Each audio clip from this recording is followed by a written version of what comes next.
If you don't agree with the way school's talking about your child, advocate for your child. I used to be made to face that wall. Imagine blank wall for like 6-7 hours a day, bro. And then you expect me now to be functioning like everyone else. That's not normal. Of course you're going to go mad. What happens when these spaces disappear? Young people start hanging out wherever they can hang out. Unpacked. Young People and Violence with me, Richie Brave.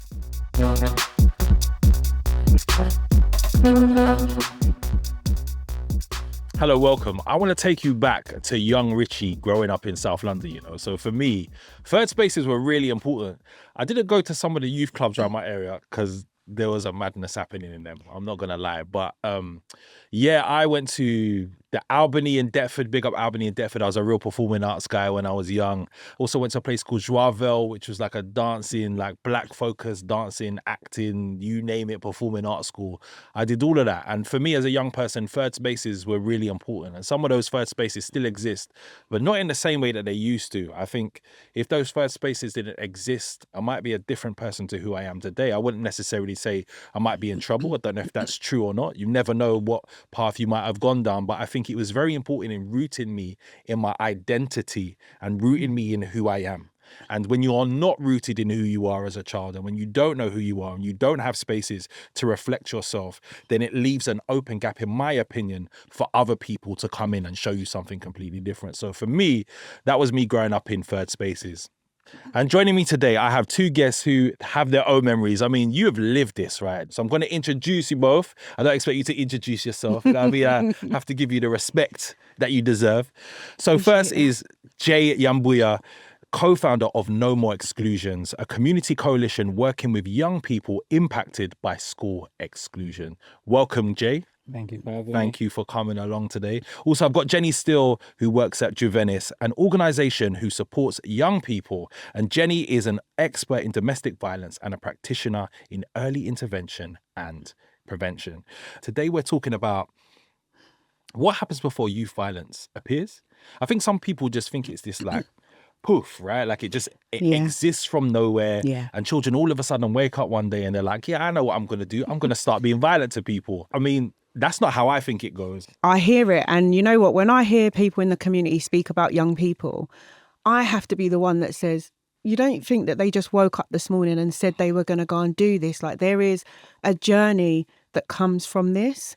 And remembering that they're children that we're talking about. Already we're putting them in a bracket. Already we're saying all of them as a group without realising what they've woken up to, what they went to bed to the night before. So I think it's important. Absolutely. Just I mean, to kind of add to yeah, that, of course. I think Please add. for me, it's a different sort of angle on it because I had to go through it. So when everyone's talking about the whole school to prison pipeline, I've had enough of people that think they know this situation, but they don't. Right.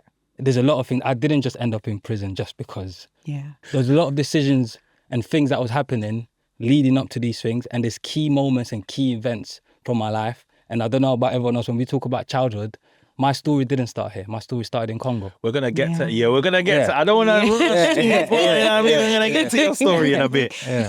But I mean, for us, you know, what we explore on this podcast, and I think it's really important. I mean, it's actually about something deeper, right? You both lent into that when it comes to serious youth violence, inequality being pushed out and, you know, needs going unmet, being built up over time. I spoke about growing up in South London and some of the people that I grew up around didn't live the same life as me, you know, and some of them unfortunately are no longer here anymore. So I think it's important that we speak about this. But I want to start with youth clubs before I get deeper into your experiences. I mean, what are your reflections on them? What do you remember about youth clubs when you were young? So it's funny I hear you speak about growing up in Deptford because I grew up in Deptford and New Cross. Oh, so you know it well. So I know it well. But when I was growing up, it was adventure playgrounds. That was where we would go every day. And then you get to a level and then you start to help put the ropes up and things like that. And then in New Cross, we had Somerville. And I wasn't allowed to go there. You wasn't allowed to go. Yeah. Because maybe I was there a bit before your time. It all kicked off. So you're my sister's generation. Actually. And it all kicked off when, you know, I was young. That adventure playground, you couldn't go there. See, they were places of safety for us because everyone was youth workers. So they kind of knew you over time. You could go and speak with them.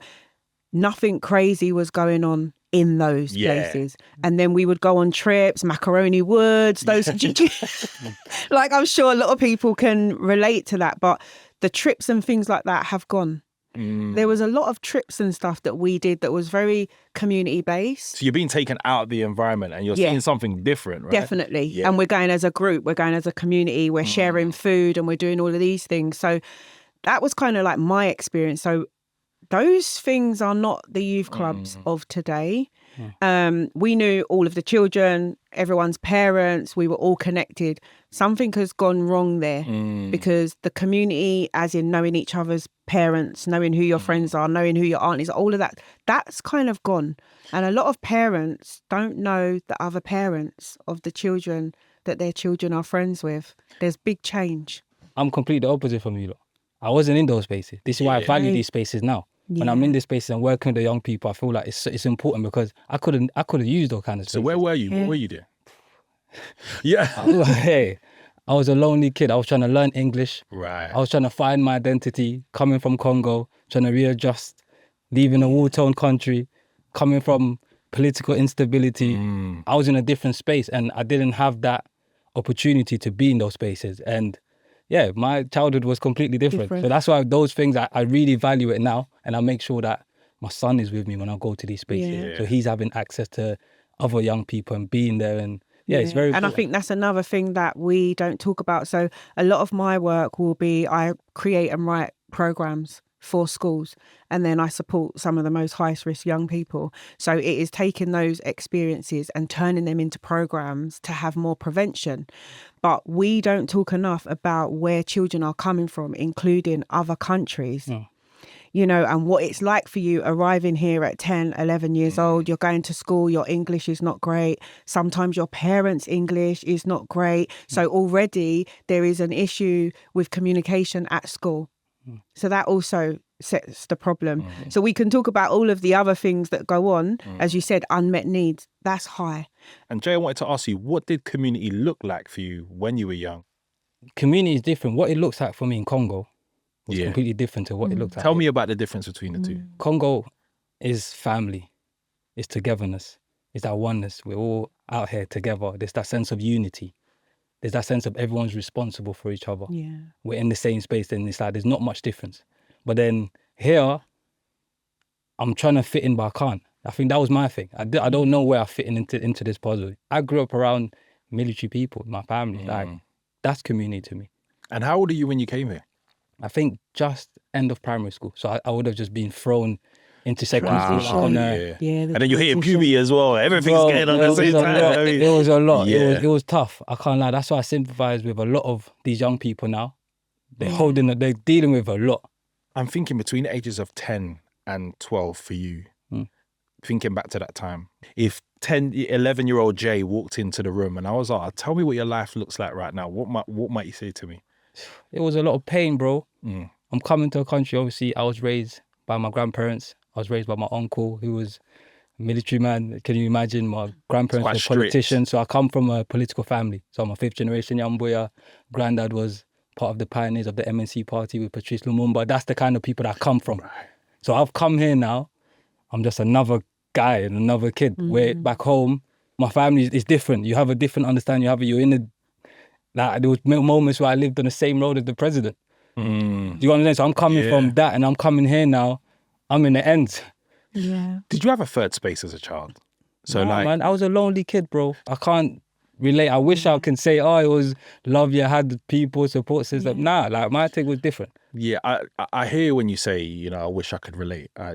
That makes a lot of sense. But also I think your childhood is your childhood and it's made you the person that you are today, right? Yes. So the fact that you're doing this work, the fact that you are an example to young people, you're creating spaces for them. I don't mean to take it away from you, like, it was all worth it in the end. But I mean, these things made you who you are, right? And I think you've turned really difficult situations into strength. And I think that's a lesson for... That's why I always say push past pain. A lot of people watching this. That's my motto. Push past pain. So definitely. And a voice for those children that are arriving here from other countries, because we can't forget that is happening. Yes. Do you know what I mean? And you are that voice for them that you didn't have. You're that voice and they need you, because there are children that are here that, again, as I said, I have young people that their parents don't speak English. They struggle. There's translation issues. The young person is like a carer. Yes. Heading up that family for meetings and things like that. Not to cut you off here, but this is the interesting thing, because when we talk about school exclusion, obviously my thing is, as you said, that age between 10 and 11. So if we talk about my whole secondary school, I went to like 8, 9 schools. So can you imagine a teacher telling me something about me and I have to translate back to my pops or my step? Do you know how mad that is? Like I'm having to, you're blatantly Was you lying. honest? Was you saying what you said? That's an interesting question. She said, I'm amazing. It would take like those spaces, and I think I don't blame my dad or I don't blame my stepmom or whatever, but it was like those situations where I feel like they could have advocated for me better if they knew and if they truly understand what was happening in those spaces, because I didn't feel supported. I didn't feel like they were aware of the games that was being played on them. Yeah. It's like things weren't clear, and it's like, for me to go through it 8, 9 times, bro, that's mad. What strikes me is the outcome of being placed in a situation you've got no control over. I can imagine feeling like an outsider must feel really difficult because there's children who look like you, but don't speak like you, and you can't relate to them. Did you relate to any of the kids? Were you able to connect with any? I think what I found most difficult was, you touched upon a bit about the identity. Yeah. So for me, I didn't know I was black till I came to England. I'm a Yambuya, I'm a Lokele, I can take you to my drive. I know where I'm from, I can take you to the spot.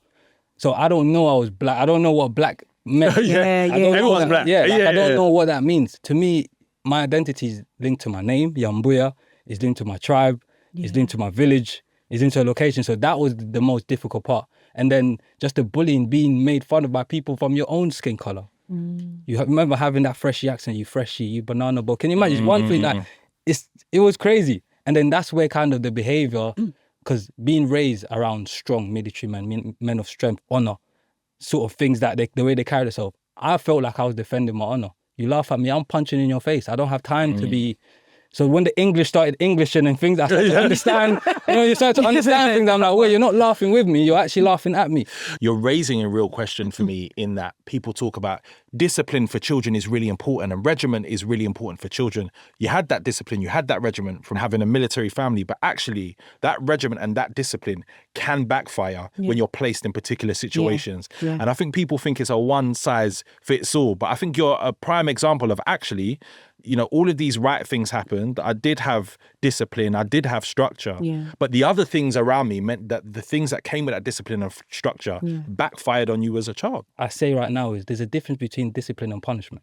And you feel like you got punishment rather than discipline? Yeah, but then that was like remember, I come into this country, I don't know my dad.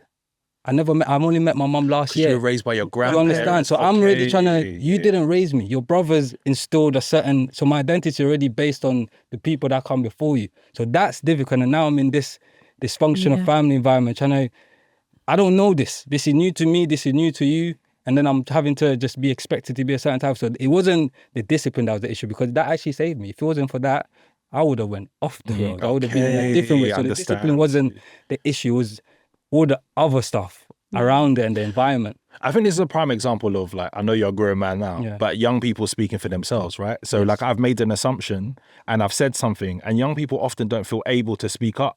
So they'll just run with whatever you're saying. They're like, okay, that's my reflection. I think this is a really good example.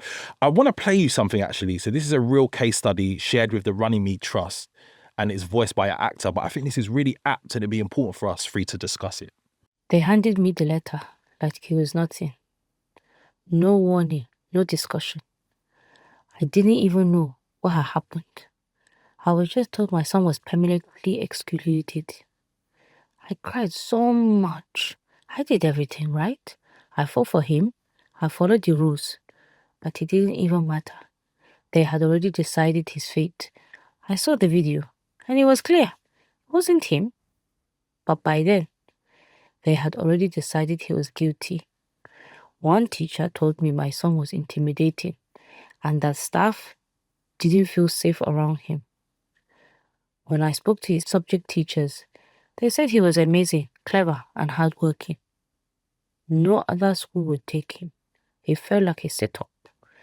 For 2 months, he just sat at home. No lessons, no support. They didn't care. He told me, "Mom, when I grow up, I'm leaving this country. They don't want me here. If these schools don't want our kids, where do they think they'll end up?" So that was a mother's story voiced by an actor. How familiar does that sound as somebody who's... Too familiar than I'd like to admit. Yeah. the African accent, and that's pretty much the story. And when you have a certain label, so I was unfortunate. So the first time I got permanently excluded was in year 7, end of year 7. And then I've had to go to a pupil referral unit. But I was lucky enough to come back to the same school. And when I came back in year 8, or like midway through year 8, now you got this label, this target on you. You're a bad breed with the students, with the teachers. And it's like, you have this thing now, I've got to carry this. There's a certain attachment, a stain on you in general. And then it's a lot of pressure. So a lot of these young people, they're feeling pressure, and then you can't communicate that. And a lot of them, they internalize, as we keep saying, there's things happening outside. That's something that I always focus on. When I'm speaking to the young people, it's like, I know you're doing this because of something else. There's something else happening. Just chat to me, or like on the levels, like what's really going on. And it's that when that you internalize these anger and you don't know, and exactly feeling powerless. That's my thing. That was that powerless feeling. It's like you can hear it from the mum side as well. It was almost as if now my dad was blaming me. What's wrong with you? Why can't you just get it right? Remember, my dad's a PhD doctorate, Dr. Yambuya, engineer. Can you imagine how that looks on my thing? It's like, he wasn't happy. Yeah. Like, what's going on? Like, I don't want to be coming here. I don't want to be doing this. When it's like, now it's destroying the relationship with the young people and their parents. Jenni, I wanted to bring you in here. Listening to that story, is it something you found familiar with the young people that you're working with? Most definitely. I think that, when you're working to support young people, so obviously we do intervention work, but we can't work with a young person without working with the family. So we'll do our bit to make sure that the young person is getting the interventions, paying attention to us, meeting with us, they're engaging with us. But sometimes, as you just said, there is already that divide. And it is common, especially for parents who come from Africa, Caribbean, outside of the UK. They have a set way of teaching and raising their children. Then there are issues and stuff at school.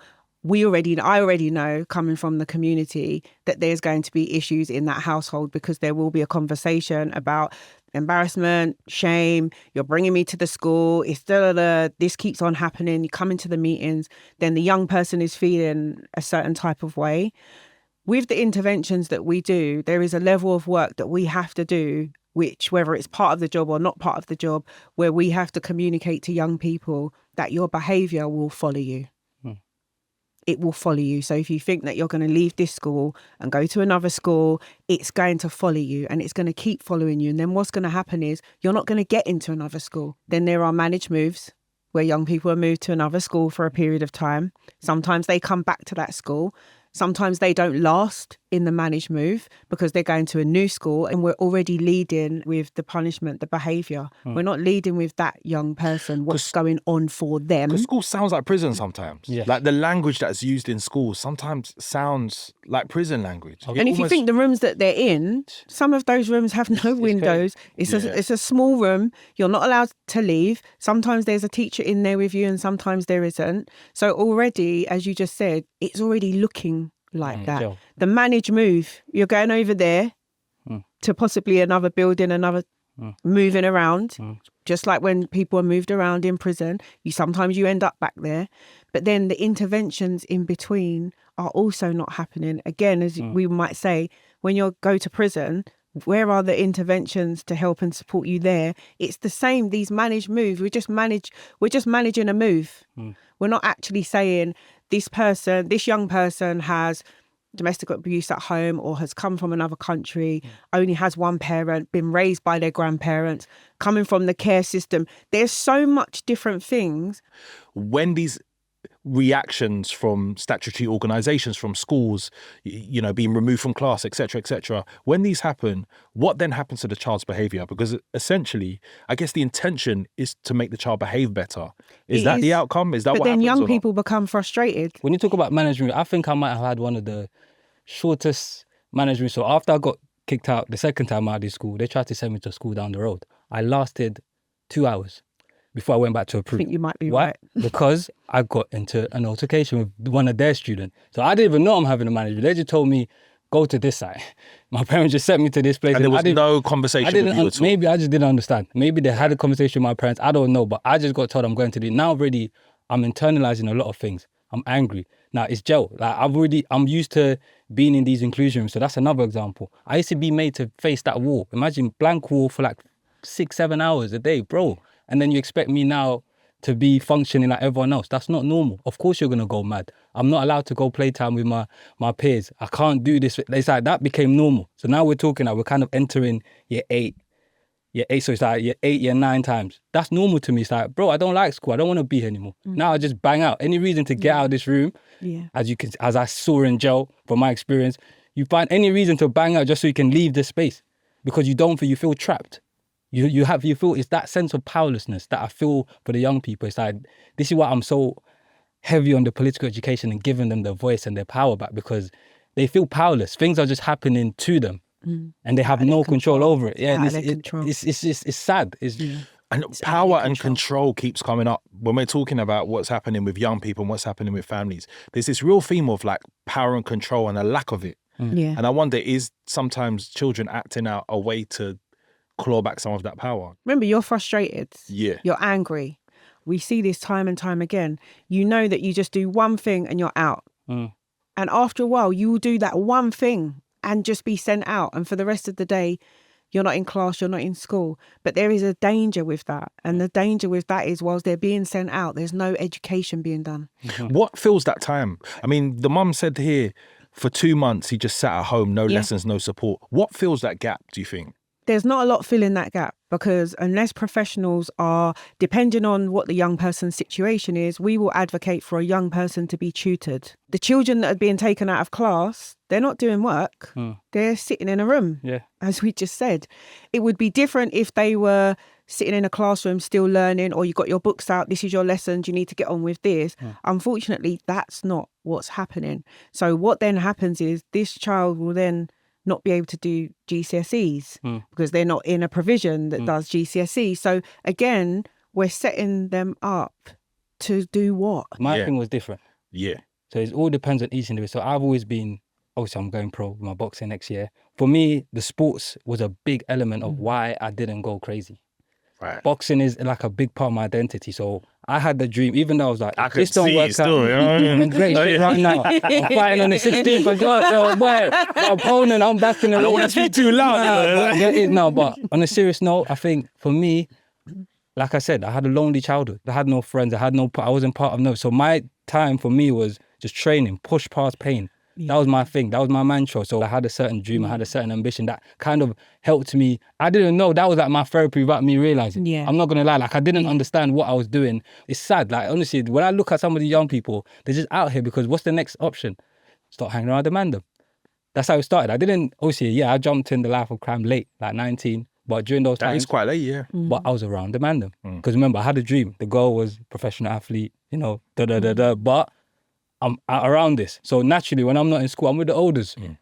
So I've got a different type of energy. I've got a different type of respect. I'm around this because my parents got to go to work. No one's really can tell me you can't go nowhere. I just got to make sure I'm back in time before they get back. But I'm around the wrong people. And these same people can start influencing how you think, how you see yourself.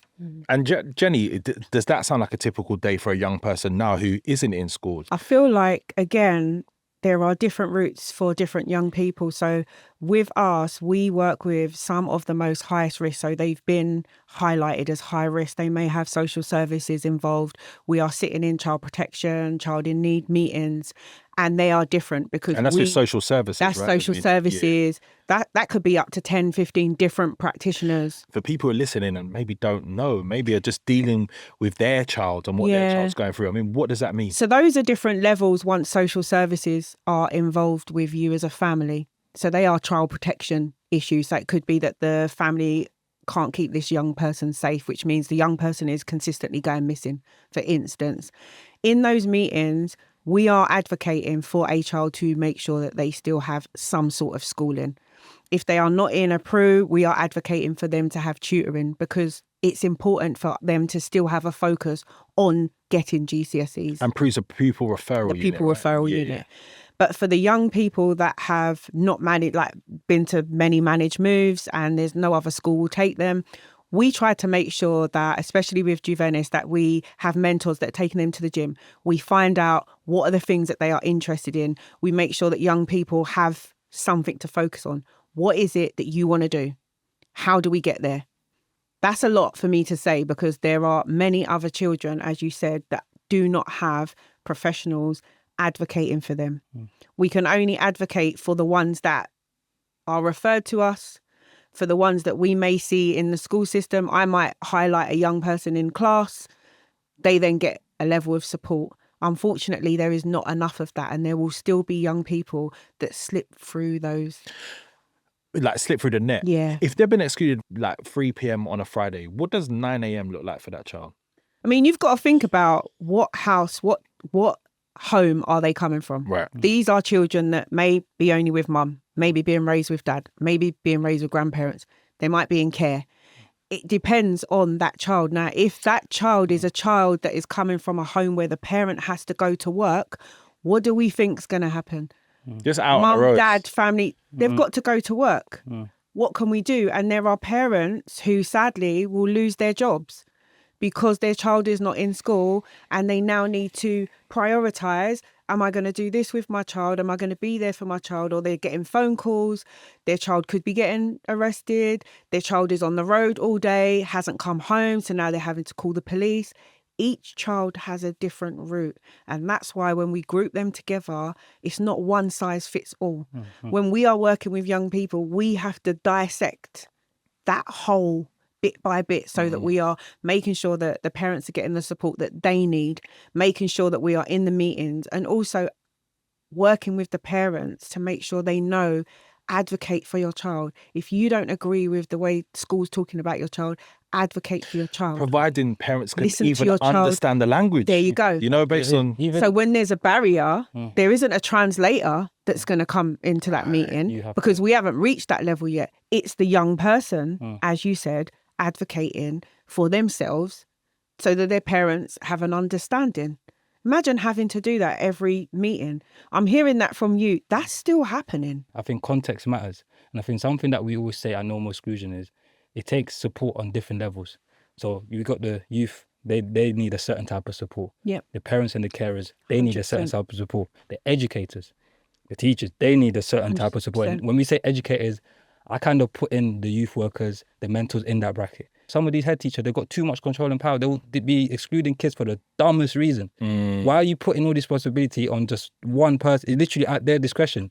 School exclusion should be a last result, my bro. Yeah. It should be a last result. And every kid is different, as you said. Yeah. Context, you have to understand, what does this child need 100%. from us, and how do we pull back into that child? But now it's become a thing of, it's like, Thanos, and click the finger, Yeah. get rid of them. That's what these head teachers, this is what Yeah. these head teachers are doing. And it's like, that control and that power, they're taking a mix of it. And I mean here, just to read a fact, over the past 14 years, local authority funding for youth services has fallen by 76%. About half of its youth workers are gone, and 1 in 12 boroughs across England has no youth centres at all. What happens when these spaces disappear? Young people start hanging out wherever they can hang out. Children need somewhere to go. And if they have nowhere to go, they will be on the streets, they will be on the corners, they will be in the block, they will be everywhere we don't want them to be. Because where can they go? Another part of it, I feel like we forget that we're talking about children. Children. Yes. That's what kind of is 100%. jarring for me. Absolutely. And it's like, we have to 100%. come from a place of, that's something that we say all the time at No More Exclusion, is we have to come from a place of care, 100%. and compassion. And love. Yeah. Yeah. Literally, that's the key part of it. And it's like, they are children. Yeah. And this is where I always go back to, we've lost a sense of village Yeah. mentality. A village could always, a village is different from a community. A village is more like, we're responsible for each other. Yeah. Let's put community aside. Yeah, we want to be all community, great, sounds great, but we need more village mindset. In response to a lot of what we see online, right? Where would you say the children's responsibility is? And my question isn't loaded. I ask that question because a lot of people say, oh yeah, they might be young, they might be kids, but they know exactly what they're doing, etc., etc., etc. When it comes to community, when it comes to what's happening with children at the moment, where would you say as professionals their responsibility sits in their reality? I think they need to be educated on self-discipline and accountability. I feel like they need to be, because that's a lot of the program, that whole conversation that I have with a lot of the young people, it's all around that. Because my thing is, I always talk about, so my program's all based around morals, values and principles. I call it the MVP formula. Because those 3 things is what saved me from not doing life in jail. That's what saved me from leaving the streets with no blood on my hands. Because you hear, oh, I went to jail for firearm, you think all the madness, but I was able to go into a certain life.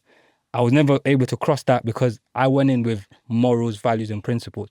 Yeah. That's the kind of thing that when we link it to No More Exclusion is curriculum. That was the last thing that we advocate for. We need some form of curriculum that makes sense. Yeah. Do you know what I mean? That they can apply to their life, and the self-discipline and the accountability is things that they need to hear more about. Yeah. Some of them just don't know about it. And once they know about it, you can't pretend that. I always say to most of the young people that I work with, I've told you now, I've showed you, cool, I'm here for like 12 weeks or whatever. You now can't pretend, because you're now making a choice. You can't pretend you don't know about this anymore. So you can play that game with other people. That's how I do it. Like, you can play that game. You know what? I know you. No, I do the same thing. At the end of the session, you now can't say you don't know. Yeah. Because I know what the work that we've done. I've asked you the questions. We've gone through the key things. What are you going to take from here? You can't say you don't know. But again, they're children, right? So we can't get away from what household are you coming from? What have you grown up in? What trauma have you seen? What experiences have you had? Like, I feel like sometimes within the community, we like to think that everyone comes through this happy home. Everyone, the family are connected, mum and dad and all. Families are broken down. Some young people are being raised by their grandparents. Some young people are in care. However they see and feel love is going to be different from a young person that's being raised by their mum or raised by their dad. If you come through foster care, you're not related to this person. So when you said that you felt alone because you came here, that's how a lot of young people feel, alone. So, we can say, what are young people responsible for, but we can't take away what are young people being raised in. It's important for us to understand where are you. Sometimes it's learnt behaviour. Sometimes you've witnessed domestic abuse. So there's all these different things. Sometimes your older brother was on the roads. Sometimes we can't get away from that. So, we have to remember that they are children. What are they responsible for? Well, they're children. They need to be an element of them to be responsible for themselves. But we also... They're kids. They're children. We're their community. Do you know what I mean? Yeah. We are their community. And unfortunately, some children are not raised in homes that have someone teaching them certain things. And this makes me want to ask a question, right? Because we talk about children leaving care. I remember doing a show somewhere and somebody said, I was placed in foster care because both my parents had passed away. It wasn't that my parents were doing this and doing that and wasn't doing what they were meant to do. Actually, there was no family to look after me. And it makes me think about how we label young people, right? So when we're talking about children who are labelled problem, labelled bad, or, children are in the care system, so they're a particular type of person. Looking at working class black children, what do you think the labels applied to them does to them and their behaviour and how they move through the world? You internalize these things, then you start believing about yourself, and it becomes a self-fulfilling prophecy. I'm a good guy, bro. My grandparents are bloody reverence. I shouldn't be out here rolling with guns. That wasn't my thing. Just occupational. That's not who I was raised to be. They're reverence. They church-going people. That's who I come from. I come from real war, where my uncle watching him, to be a man of respect, and this is what you fight for, something meaningful. You're not gonna die all the silly things. That's what I should have done. But it's why didn't you think? Why didn't you do that? Why didn't I do that? Because you spoke about banging out a bit earlier on, and I wonder, and people are probably thinking this, right? So that frustration of not wanting to be in school, I want to be out of here, I don't like this environment. Why do you think sometimes the violence or the frustration is aimed at each other? Why do you think sometimes the children aim at each other rather than the systems that essentially are creating this frustration for them? Because I'll say this, innit? It's easier to pull the trigger than it is to not pull the trigger. Right. And it kind of ties into what you were saying earlier on. I think a lot of it is not everyone comes from love, Bro, I can't sit here and talk about certain things because, I had my own dysfunctional family environment. There was a lot of emotional abuse. There was care involved, losing my sister to care. I just chose to stay because I didn't want to hurt my pops. You know what I'm saying? It's like, I'm just going to ride this out for him until I'm old enough, and then to still end up... Big responsibility. You know what I for mean? a It's like, child. I'm going to stay, but then there's that thing of not everybody comes from love, and what tends to happen then is, because I can only speak from my experience, you become desensitized. Man can now go out and do something because I've just been beaten emotionally. Like, and I'm even talking physically, like my heart has been broken. Time, and some of these young people, they've just been let down time, Hurt, time, anger, and time and time frustration, again. So then building, and then just explosion. And then you're gonna have those moments of, and then you lose yourself. And then there's another aspect of it is the substance misuse. They're trying to escape from young. Just smoking. Yeah, weed you start and doing also- certain things too early. And a lot of the young people, it's like, I told them, yo, it's gonna get techie. You're gonna be, not the joke, but I say to them, listen, you're gonna be on that line in jail when they're screaming meds. You're on that line. If you want to keep going, but then I don't blame them because they're trying to escape something, because I've been there. They're trying to escape. Like, it's sad. Like, a lot of these young people, but then they're internalizing it. And part of what we try to do at No More Exclusion is the whole political education. Help them understand, don't blame yourself. When you understand the situation and circumstances, the capitalism, your parents got to go out there and get this bread because this is the society that we live in. No choice. So you can't, so then once you start to understand, you won't blame yourself so much, and then you won't internalize these feelings, and then, because it's you're fighting yourself. They're not going to go out there and pick on certain people. You make me think of something, right? And you talk about desensitization. I was never on the roads. It's just not me. I'm not built like that. But actually, I realized as an adult how desensitized I was to violence as a result of experiencing it and watching it around me. And I remember seeing a friend of mine killed, actually. And, or I remember the first time someone held a gun to me. And I remember when the situation ended, I was like, right, do you lot want to go eat? It was not like, oh my God, I'm so traumatized. I was like, oh, let's go and get some food. Because where I grew up, violence was so normalized. And that desensitization wasn't projected onto the children around me often. It was internalized. It went inside. And I think you just got me live thinking about like how we're not that different. In fact, that what we are in some experiences and not in others, that desensitization, rather than it allowing me to harm other people, it more allowed me to harm myself. I harm myself more than others. And it just makes me think about that process of desensitization and what that does to young people and what that impact that those environments have on them. There was just a light bulb that went on. And I just thought, I relate to what you're saying. I think that's why you're seeing all of this, because I hate even that term, youth violence. And now, like, they really they need to be back in tune. And that's why the whole thing goes back to what you're saying. It's the love. Yeah. They need to be back, like, made to be back in tune with their emotion, with what they're feeling, and understand and process. That's what they need, because they don't want to, I guarantee they don't want to be doing these stuff. How did you come out of it, Jay? What decisions did you make? What changed for you? The key part of it is identity. I had to remember who I am. I had to think about, that's why I've got my granddad hat on. I'm embodying, literally. You said Uncle Jay. Yeah, I'm embodying my granddad, Abraham Yambuya. I'm embodying my uncle, both of them, rest their soul. You know what I'm saying, Pierre Yambuya, because I had to go back and find my identity because I lost myself. Because how I ended up in my case was my right hand, my best friend got shot. But then I became a father. So while he was in a coma, I had to make a decision. Am I going to ride out? If I go out and do this, there's no coming back from it. But then I'm looking at my son like, I've just became a dad. Like, I got a decision to make. But by that time, I already changed my life. My son was around like 6 months when that shooting happened. But then in that moment, I had to make a decision. And that's where it comes down to. I had to make a decision. Where am I going? Who am I trying to be? But then I decided that's not me.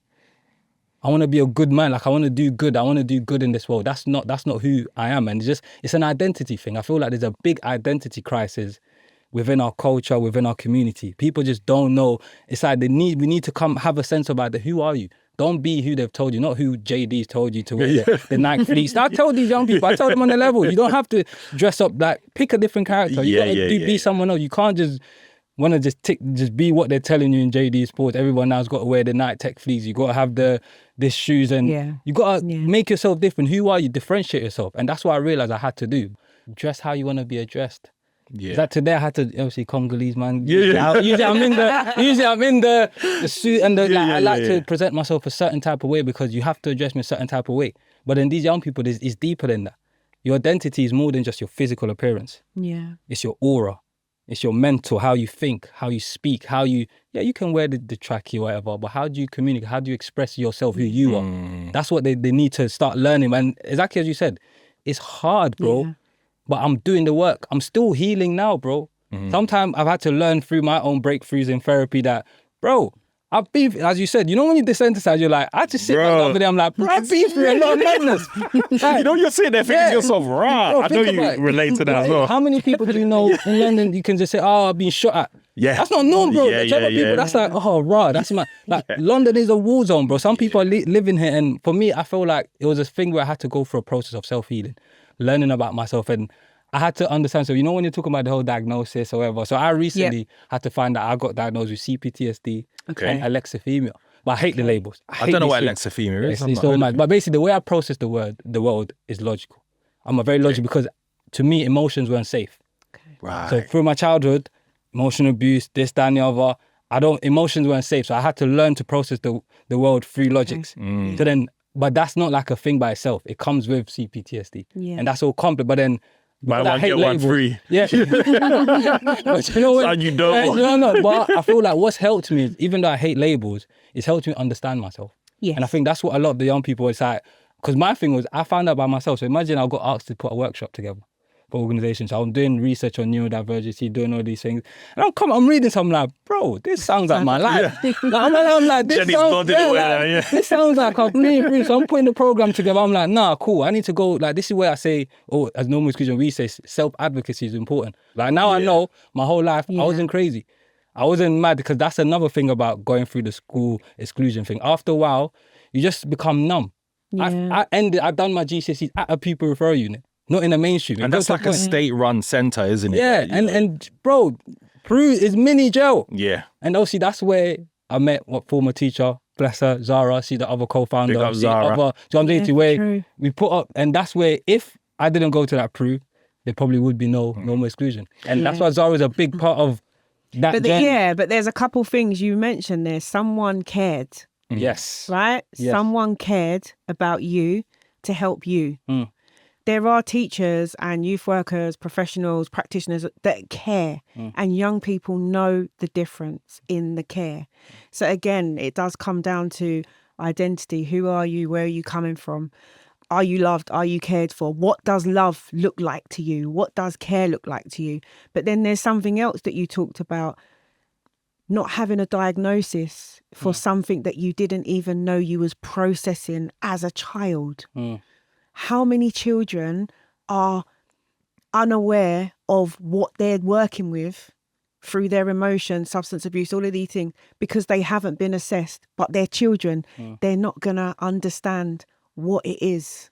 So Jenni- we're taking these young people and we're talking about these two. These are things that are happening. There are young people who are unassessed, but they're being told, you got ADHD, you got autism, you got this, you got that. But there's no assessment and they're waiting. But when they do get that assessment, it is like a sigh of relief. Now I know why I do this. Now I know why I do that. But now there's a new task because we now got to explain to the children that it's not them just being bad. It's not them just being disrespectful. Because unfortunately in our community, there is this stigma around neurodivergent. What does it mean? What is ADHD? What is autism? I've got it. And- So, yeah. Do you know what I mean? We're hearing now from older people who are just being assessed. They couldn't write their name. They couldn't do this. My parents was in meetings. They wasn't listening. They thought I was being bad. That's still happening. It's still a cycle. It's still happening. Jenni, in closing, because I want to talk about this cycle, right? You know, I've heard your experience, Jay, and the way that you've turned it around and the way you're working with young people. Jenni, I've heard your experience and, you know, the passion that you have for young people and the change that you're creating. What role does community have in turning this stuff around? What do you feel like needs to happen? I'm going to say what I always say. We need to go back to basics. We need to go back to basics. There needs to be re-education. And that re-education is coming in early intervention and prevention, which is what I'm talking about, which is what you're talking about. It's the lived experience with the practitioner looking at, this is what I'm learning, but this is the lived experience. We have to be real. You know, the community has to start understanding that it's not one size fits all for each child. And not because you're seeing a group of children means that they're doing something. We have to think about the background, where they're coming from, what they think their identity is. Is someone loving and caring for them? Because as we said, there's a lot of young people that don't feel loved and cared for. And that is for many, many different reasons. You know, if we have to explain to young people that your parents have to go to work to pay the bills, otherwise you're not going to get this, you're not going to... That's a whole... Should they really be caring about what their parents have to do? Actually, what they want is everyone to sit around the table at dinner time. How are you? What's going on for you? Oh, this happened today, that happened. Those things, sadly, are not happening for every child. So they're not even being able to de-stress. Talk about their emotions. This is how I'm feeling today. That's getting lost. And that's just getting lost every day, every day, every day. No one to talk to. Now you've got this group of friends. Now you're all sitting down. Well, I don't feel loved. Well, my parents are out. Well, I'm growing up in care. There's so much happening. We always say, meet young people where they're at. We are not doing that in society. If there's a young person that stumbled across this, or somebody is showing their child this conversation, for children that feel isolated, feel misunderstood, are in systems that don't reflect them, whose behaviours are labelled in a particular way, who feel like they're already in a pipeline moving towards a future that they don't want, what is your advice for those young people who might be watching this right now? I'd say if you're still in school, if you're in pupil referral unit, if you've got someone who is supporting you, relay that to them. Start advocating for yourself about how you feel. And if you don't have that, there are people like myself, there are people like all of us that are online saying that this is what we do. Maybe there's a way for us to signpost you. If you don't have anyone, because we also have to think about those young people that don't have anyone for whatever reason, reach out to someone. Maybe it's time for us to start looking at ourselves and saying, are we approachable? Do young people trust us? Do we look like we care enough? Actually, do we care enough for young people to approach us and say, this is going on for me, that's going on for me, I don't have anyone, however that looks. Thank you so much for joining me today. I think what I've learned from what you said, and I feel like I knew this already, but you've given me some real food for thought about, I'll be honest, like the 12, 13-year-old Richie inside of me, you know, and I think this is multi-layered. And definitely. It also doesn't just have me thinking about physical violence. It makes me think about psychological violence and how young children manage that as well. And the duty of care that we have as practitioners, as parents, as people in the community. I always try and say hello to the young people around, you know, and ask them how they're doing and all that kind of stuff. I think we need to be meeting those young people with love. I think you said it perfectly, and understanding and seeing them for who they are, meeting them where they're at. So I just want to thank you so much for joining me for today's conversation. No, thank you. It's been a real deep conversation about, as we said, things that we are not hearing about. And we need to have more of these conversations so that the community has a better understanding. And I just want to say, for those of you listening at home right now, wherever you are, you could be in your office, could be, you know, anywhere. Thank you so much for joining us. If you've enjoyed the podcast and you like what you're hearing, make sure you hit subscribe. We've got a number of different episodes. This has been a reduced listening production for the Runnymede Trust.